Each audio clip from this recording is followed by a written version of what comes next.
Good morning. It is Friday and I am up for meals this afternoon, so I was just gonna do a little footage from the prep from that and then when we take it out to the field.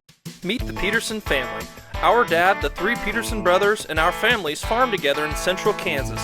Our family farm started in 1882 and has been raising cattle and crops ever since.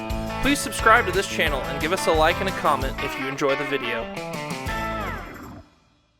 It's basically a baked spaghetti for today, and I forgot to buy any white cheese, so we're just doing orange, but I think it'll still taste delicious.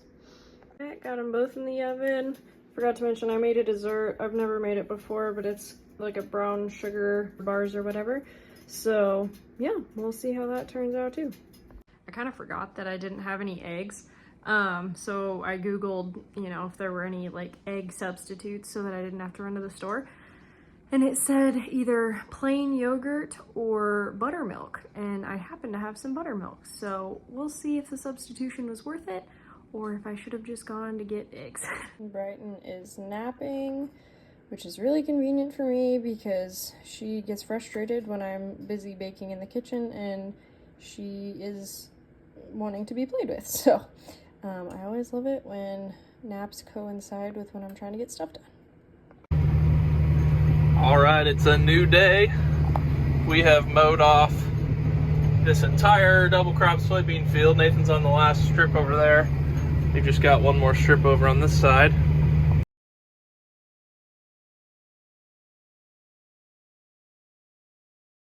Double crop beans have been yielding, I think, close to 30, maybe 35, so that's good.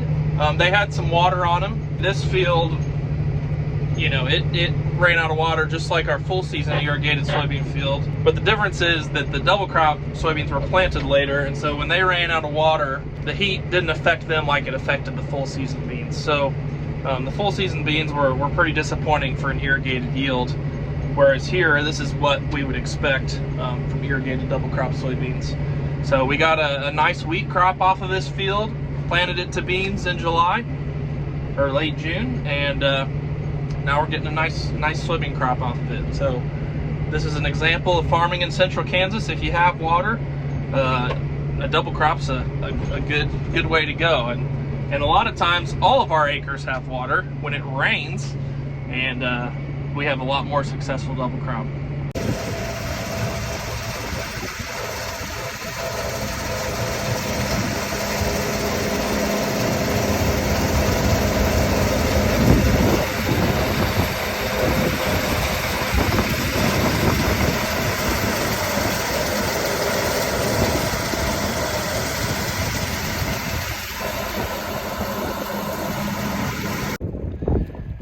The beans themselves, as well as what's left over after harvested, it looks a little different when it's planted into wheat stubble like this. You can see the remnants of the wheat stubble along with the bean stubble.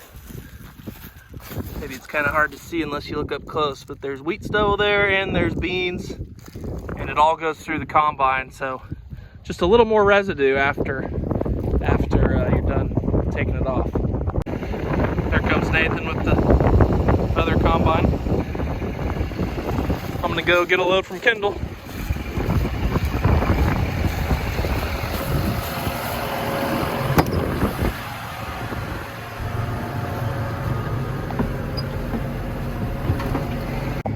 He's got a nice full bin. I came over here just to get a couple loads, and then I'm gonna go eat lunch.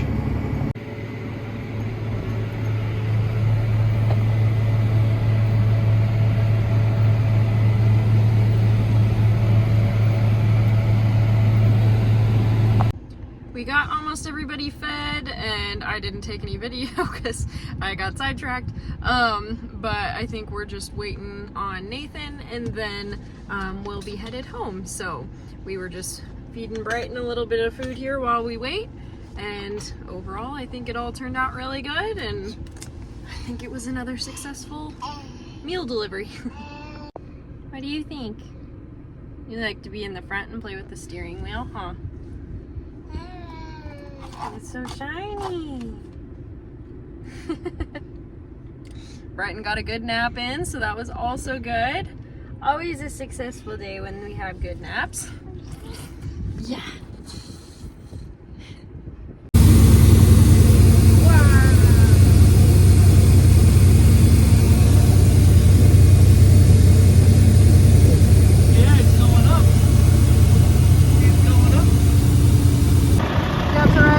For a little bit. What do you think? Bye bye, Dada.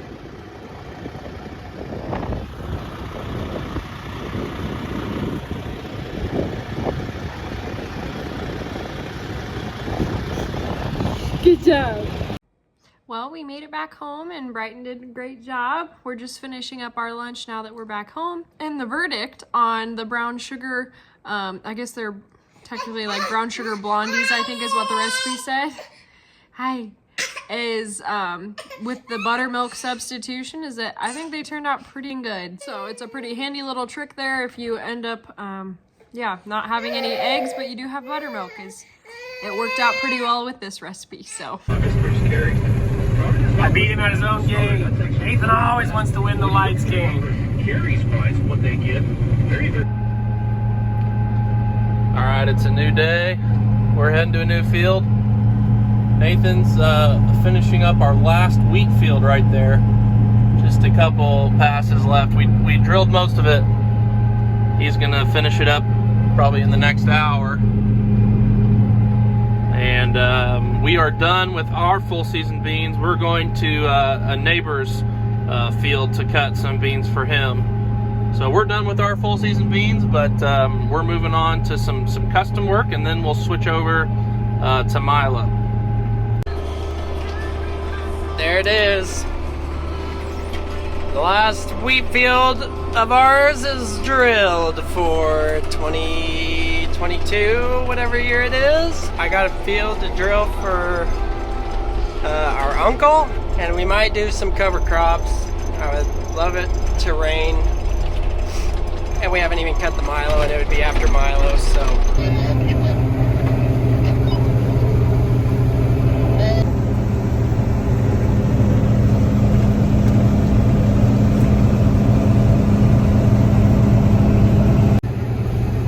All right, we are cutting our neighbor's irrigated beans, and this is a lot of fun. This is the first fully irrigated field of beans we've cut this year. And the yields are much better when fields had water. Much better.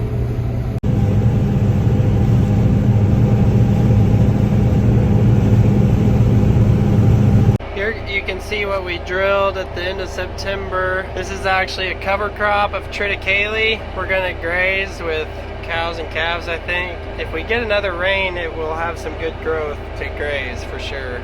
I'm drilling wheat across from it. It's gonna be a lot farther behind, but late drilled wheat can still do good. You just gotta drill it a little thicker and then get rain.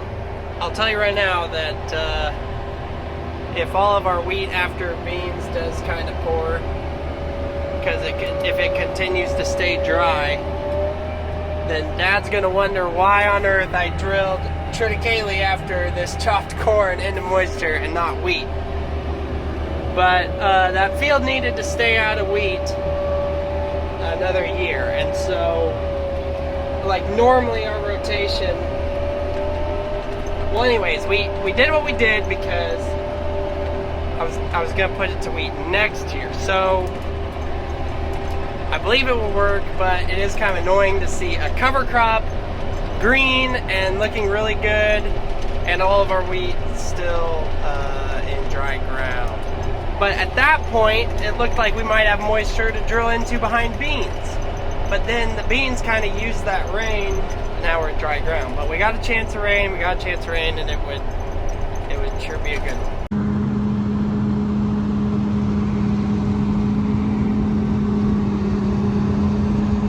I don't think you're gonna fit.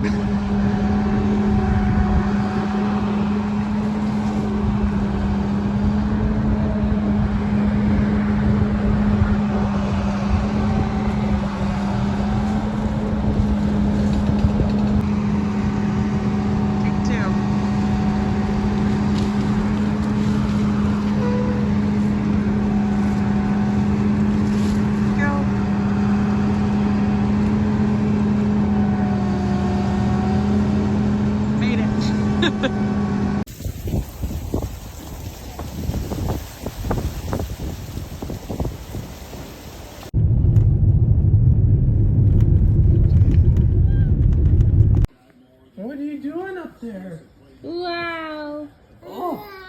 Wow. Wow.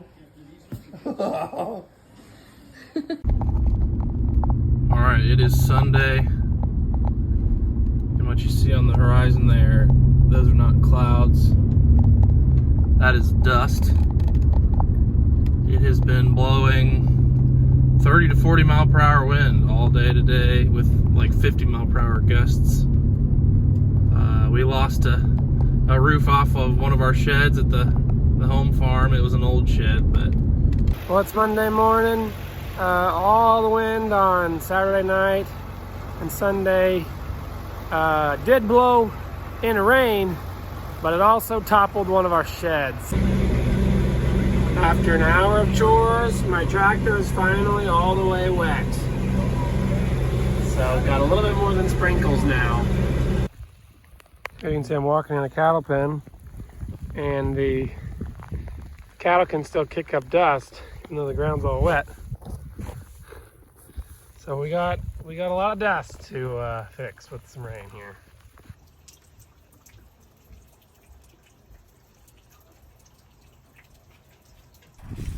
So the other day while greasing, I noticed this bearing was going out.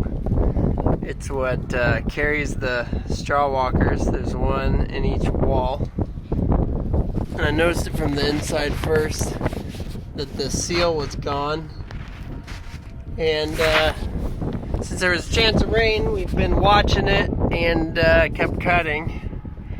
But then after the rain, I looked and I was like, okay, this definitely has got to go. So I've got this outside flange loose, and I've got the lock collar off, and then I realized I should film it, so changing that out today. Okay, we definitely didn't have any days extra on that bearing.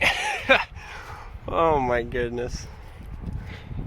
So I was it tapped right loose, which is good.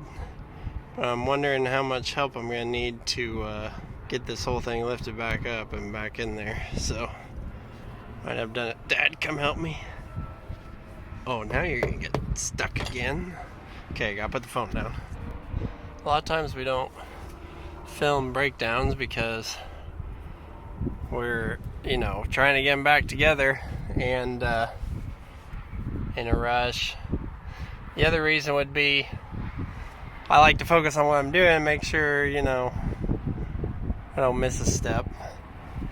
But thankfully we had this bearing on hand. I knew it was a thing.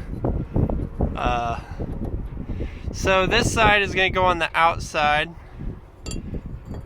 One flange goes on the inside, and then the bearing, and the outside flange, and then this lock collar. This is the side that this lock collar will lock onto. So that's how it's going to go back on there. Then we're going to have to figure out how to lift the shaft back up to get it all pushed in there. And that's going to be interesting because it's very heavy holding up all those walkers. Okay, so I figured out if I just lift from the very back of the walker, then, well, it's going to take two hands, but I was able to lift it up, and so Dad's on his way, and I'll lift it and we'll push it into place there and then bolt it all back up.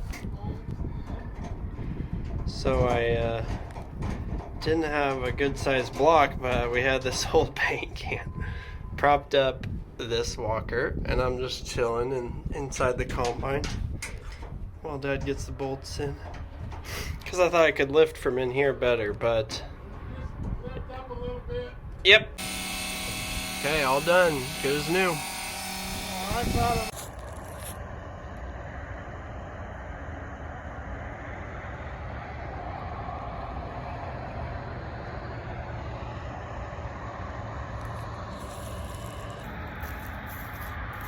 I haven't filmed anything yet today, I don't think, but Greg probably has. So it's real dusty. Greg and Dad are switching grain cart to combine right now, so Dad and I can go home and do chores. We're a little late to doing chores. It's gonna be dark by the time we get to the home place, but you can see the wheat stubble in there. These are our neighbor's double crop after wheat, I guess. Well, it has been another long day of cutting beans. We are almost done here for the neighbor along the interstate here. Should finish up after dark. This is pretty much what we've been doing all day. Nice sunset.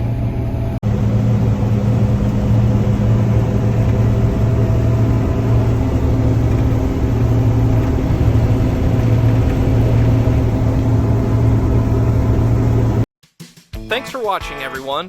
Check out our music videos linked in the description. You can also follow us on Facebook, Instagram, TikTok, Twitter, Snapchat, and explore our website, www.petersonfarmbrothers.com. See you guys next time.